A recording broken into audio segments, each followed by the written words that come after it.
and welcome to Maybe I Can, exploring possibilities one sprinkle at a time. If you've ever found yourself asking, is this all there is to life? Then you're in the right place. I'm Debbie, author, speaker, entrepreneur, and coach. And every Tuesday, I'm here to share a sprinkle of hope and inspiration. Together, we'll uncover the more joy, more fulfillment, more prosperity, more fun. We'll share stories of transformation, actionable tips, and that little nudge you need to take the next step. So let's embark on this journey of discovery and say, maybe I can, to a life filled with more. Ready to find out? Let's get started. The Maybe I Can show starts now. I want to welcome you to the 100th episode of my podcast. Woo! I should have had some kind of sound effect in the background, but I have to say that for the 100th episode, maybe this is good, maybe this is bad. I don't really know.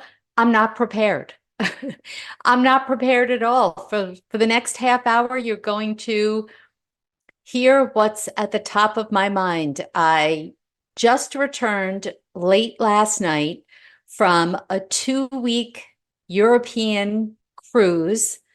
It was the trip of a lifetime, one that I never, ever would have imagined was possible. And so I think what I want to start with today is just kind of maybe catching you up with a little bit of background about who I am. Now, if you've been listening, obviously, you know who I am, you know what my story is. I'm going to do the Reader's Digest version. Even for me, I'm really going to try and make this short, sweet, and succinct because I really want to show you what's possible. Because in my wildest dreams, where I sit right now, I never would have imagined was possible. And so let me go back to the beginning. Not the beginning of, okay, I was born on this day, but basically until I was in my 50s, I felt like a victim of my circumstances. I began caring for my dad, who became disabled when he was 46, when I was 17 years old. He luckily lived for 30 years, but I was his main caregiver. And then I became the caregiver to, well, both my sons, as any parent is a caregiver, but a little more intensified because my older son had and has some disabilities. And then my husband became ill, both physically and mentally, and I became his caregiver until he passed away. Actually, we're coming up close to 2 years. On December 30th will be 2 years, which is hard to believe. So I've been a caregiver for over 40 years, a widow. And like I said, for the majority of my life, it just kept feeling like one thing after another. I could never get ahead of anything. I had a lifelong struggle with my finances. Even when everything seemed to turn around, something would happen and I would either self-sabotage or circumstances would change and I'd get myself right back in the rough situation. And it just seemed like that never-ending cycle, that cycle of getting up every day and doing it again and hitting the pillow every night, exhausted, overwhelmed, thinking about, oh gosh, okay, what do I have to do tomorrow? Never really having goals. I mean, yeah, sure. Did I have goals? The one thing I didn't mention was I've had a lifelong struggle with my weight. So of course I always had some kind and still have some kind of weight loss, health, workout goal. I always had, well, I don't want to say always, but maybe at work in my professional life as an insurance agent, had goals there. But other than that, no dreams. I felt like pretty much this was it. There is nothing left to my life. not that I wasn't looking forward, my kids and my family and all of that kind of thing. But as far as any of my dreams and goals, you got to think, or at least I was thinking, that at 50, 55, actually later in my 50s, you're done, right? You're kind of going down that curve heading towards retirement. And financially, I knew I couldn't retire. And quite frankly, I couldn't really imagine, and I still can't imagine completely retiring because I do enjoy a challenge and engaging my mind, but I want to do it on my own terms, right? I mean, maybe not full time, maybe a part-time situation, something more flexible. So that got me into my 50s where I kind of realized that, hey, I have been blaming everyone and everything else that has happened to me my entire life. And my friends and family would say, boy, it just seems like you have a black cloud over your head. Every time they got on the phone with me, it'd be like, okay, what now? And I always had a story. And they honestly weren't made up or embellished. It was really happening. With all of that, I was not, excuse the term, especially because I'm Debbie, but I was not a Debbie Downer. I did always and have always had a fairly upbeat personality, looking at the bright side of things, but that didn't mean that I still didn't understand, and I was always questioning, why me? What had I done? Was I a bad person that all of this was my life? Where I always was comparing myself to friends and family, and even before social media. But then, of course, when social media hit, needless to say, all I saw was those people with the perfect family and the perfect life and the vacations and the pictures and the celebrations. And then I'd look at like my dysfunctional life and feel sorry for myself. And somewhere around my mid 50s, I started to take responsibility for my challenges, realize that, yeah, there were circumstances maybe in my life, things that happened, my father having the stroke, my husband getting sick, like things that I I really didn't have any control over, but yet I was never taking responsibility for the things I did and do have control over. And when I had that realization, it was mind blowing. It was hard to take a look in the mirror and say, "Ugh, look at this. You made it to more than half your life and never took responsibility, truly took responsibility for your actions." Yes, here and there, of course, but on the whole, not so much. And at that point, I had already started to kind of handle my lifelong weight problem, and I needed to start addressing my money situation. And that was probably, I would say, 4 or 5 years ago. And through that process, I was really introduced and became engrossed with personal development, something that I had never given any much thought to, didn't really understand, felt it was for people who had quote unquote problems, didn't know how to deal with life. I knew how to deal with life. At least I was I was dealing with the day to day, so I felt that that wasn't an issue. And I think I also thought that that was a little, woo woo, a little out there. That wasn't for me. And boy, was I wrong, because I've really done a 180, because now I'm so passionate about it and feel like it's for everyone. And I wasted so much of my life not working on it, but no regrets. Everything happens in the right time, and the right time hit for me, and it sent me down this path of self-discovery. And what started as an idea about making money, which was to sell a supplement product that I used and actually still use on the side, in addition to my full-time job, to try and bring in more income. And it morphed into kind of where I am now. And it did that by me really listening and paying attention to the whispers in my life. And what I mean by that is that somehow the universe, God, who, whatever you want to call it, some kind of divine intervention, they're sending you little messages along the way. And a lot of times it's very easy to ignore it.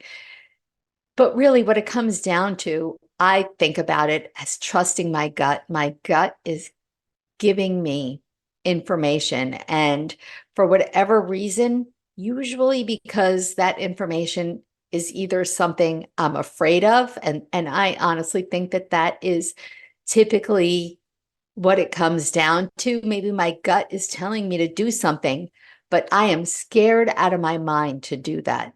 I feel like there's a lot of risks. I could be exposing myself. I could be made fun of. I could fail. I could be judged. And who wants that? So it's so much easier to stay where we are. And when I stopped doing that, that's when things really happened. And I started my, after I switched from supplements, and then I launched the Caregiver Support Squad, which was to help caregivers learn the importance of self-care. And I went down that road, and I created a business, and I did training and got certifications, and eventually had to come to the realization that even though I did and I do feel extremely passionate about this topic, as a matter of fact, my November podcasts are the majority of them are going to be on this topic of caregiving and self-care.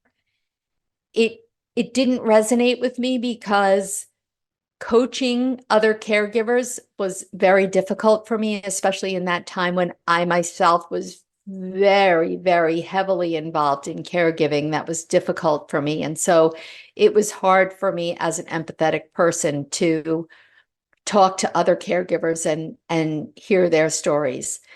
So I transitioned again because I realized, hey, yes, I want to help caregivers, but I want to help everyone. I want to help everyone understand that regardless of your circumstances, stop making excuses. Whatever it is that you want in this life, it is never, ever too late.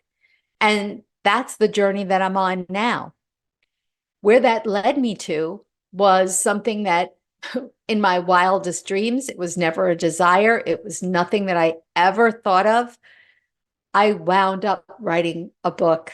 I published my memoir on August 9th, 2023. On second thought, maybe I can.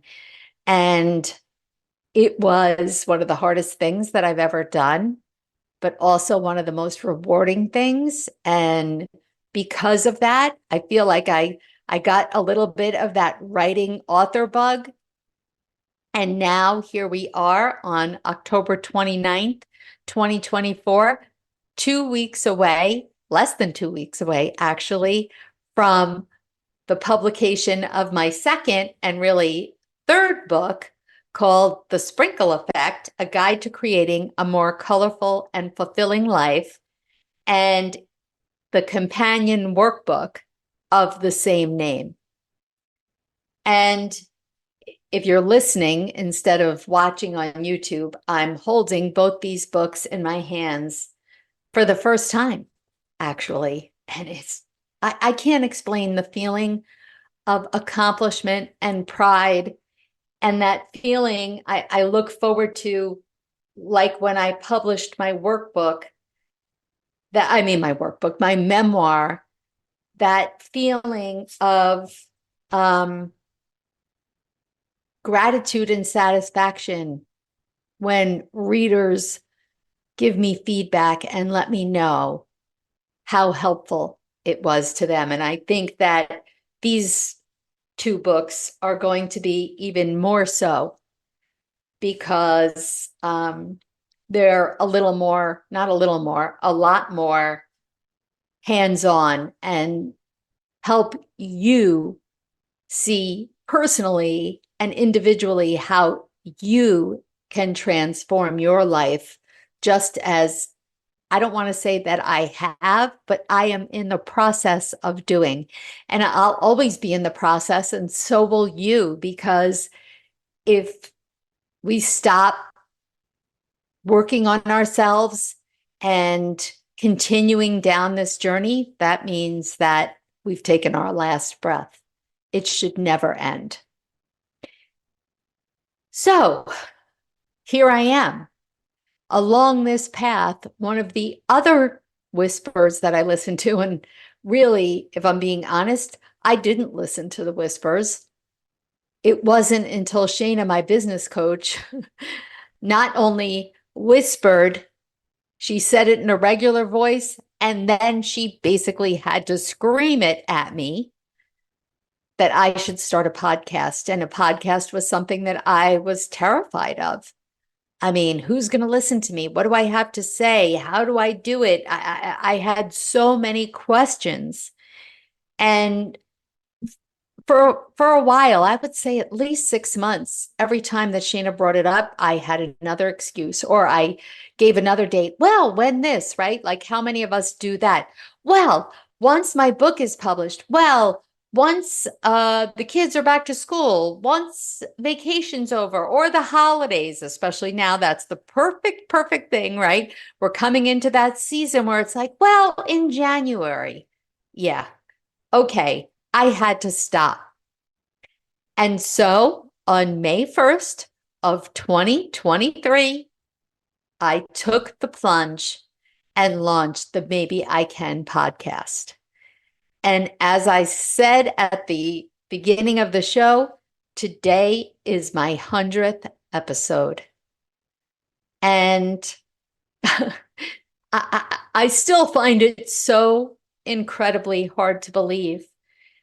And what I want to share is that how often do we sit back and really, truly give ourselves credit for these type of accomplishments? And today, I am celebrating this accomplishment with the message that you should also celebrate your accomplishments, big and small.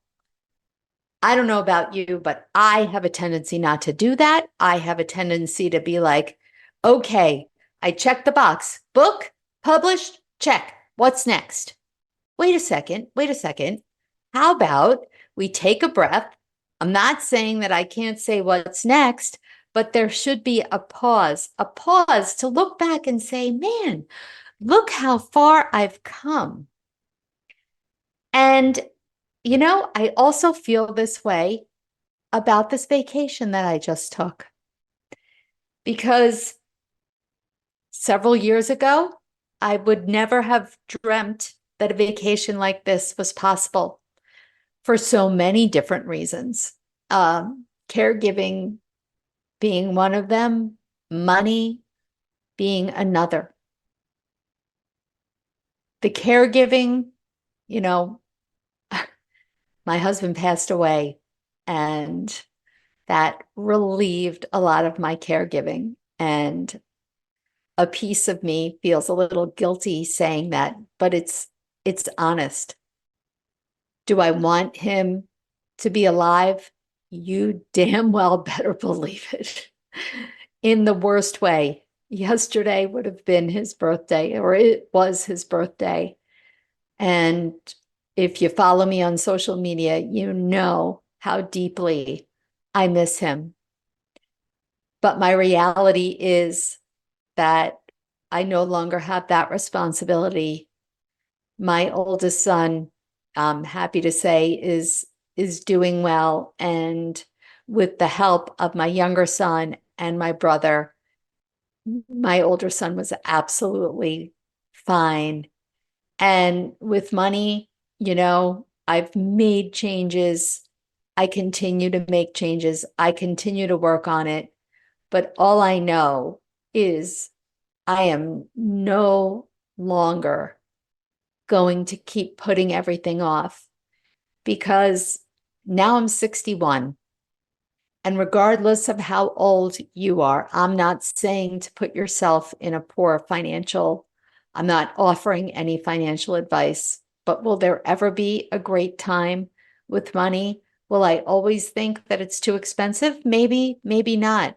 But I'm done feeling that way, because as long as I trust my gut and I make, I don't want to say smart decisions. I don't know if that's the right term, but as long as I'm on this personal development journey, I'm going to do what I know in my gut feels good. And this vacation was it. And I had the best trip of my life. I visited so many amazing places. I spent 2 weeks with my two cousins who I couldn't love and adore anymore.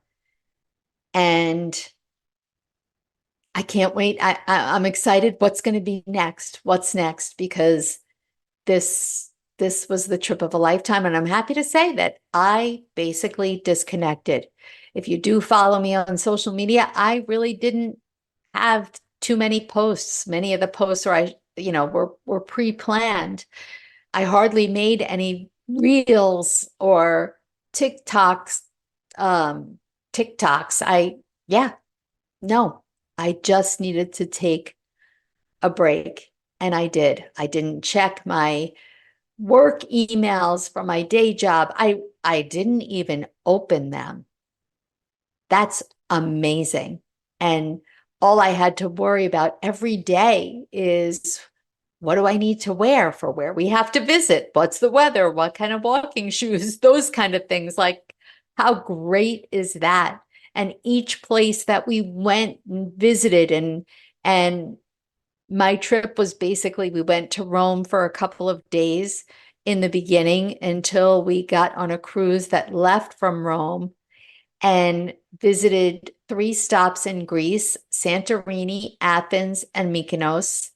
Had a beautiful day at sea with beautiful weather, laid out on the deck, 76 degrees, a light breeze. It was delightful. And then came back around to Italy, where we went to Taormino and Catania and Pompeii, Florence, and the last day we were in Cannes, France. Come on. Each place was magical for a different reason. And when I look back at what I had written, I don't know, maybe 4 years ago, about my dream life and what my dream life would look like, travel was on that list. And when I wrote that, it was 1,000% not going to happen in the foreseen future. And now it has. And so many things on that dream life, I don't want to say list, but really dream life list of mine, they're happening. And why are they happening? Because I believe that they're possible. I believe that my dreams are possible. And hey, are they possible by me sitting back and rubbing a lamp and hoping that that adorable genie is going to come out and grant my wishes? Do I think that it's going to happen because I'm going to go buy a lottery ticket? And I'm not saying don't buy a lottery ticket. That's up to you. But is that the only chance or that I have of living the life of my dreams and having, financial freedom? No, it's not. It's not going to happen that way. However, I can and should, and the same goes for you, dream and dream big. I don't care if you can't imagine how will this ever happen. That's not the point. Dream and dream big. And then you need to start taking action.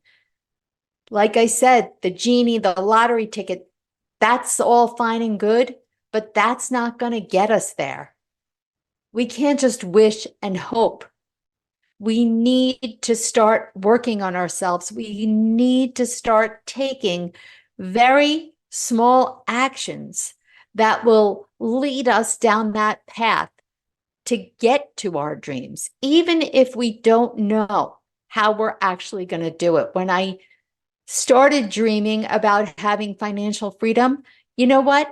I started by selling things on Facebook Marketplace. Now, I started with, running around my house and looking with what I could possibly sell. I didn't look at something and say, oh, this is something that I can only sell for $5. How is selling something for $5 really going to give myself financial freedom? No, I said, look, I can sell this for $5, $3, $2 I sold stuff for, right? Because it was taking action. It was doing something. It wasn't sitting around and feeling sorry for myself and woe is me and, oh, that'll never happen, thinking those kind of negative thoughts. Yeah, it's never going to happen if I'm not going to believe it possible and if I don't begin to take action. And today, I am celebrating the action that I have taken since that time. And I know that I will continue to take action on this path that is going to continue to lead me to my dream life. And the same is possible for you. I don't care what your situation is. I don't care if you are homeless. There is always something that you can do. And the minute that you stop believing or you don't believe, well, that's what'll happen. And I'm going to butcher this quote just off the top of my head because this speaks to me. It was something that Henry Ford said, that is, whether you believe you can or you believe you can't, you're right. Because it all starts with our thoughts and our beliefs. And only you have the power to change them. And you can change them. I don't care if you've thought the same thoughts, you've had the same beliefs for your entire life. Your new life starts today. Make it happen. I know that you can. I am living proof. And that's why here I am on my 100th episode, sharing what I've learned. And thank you for listening. I will continue sharing. I will see you next week, and I will see you every week. And I can't wait to speak to you again on episode 200. Make it a great day. See you next week. Thanks for spending part of your day with me here on Maybe I Can, exploring possibilities one sprinkle at a time. It's been great having you, and I hope you're leaving with a spark to light up your journey to more. Remember, every big change starts with a single maybe. If you're ready to kickstart that change but not sure where to begin, I've got just the thing for you. Head over to download my free guide, The One Critical Step to Kickstart Change, and take that all-important first step. Let's make those maybes into reality one sprinkle at a time. Catch you next Tuesday at 4 p.m. Eastern, 1 p.m. Pacific with more stories, tips, and that extra push you might need. I'm Debbie saying goodbye for now, but always remember, maybe, just maybe, you can.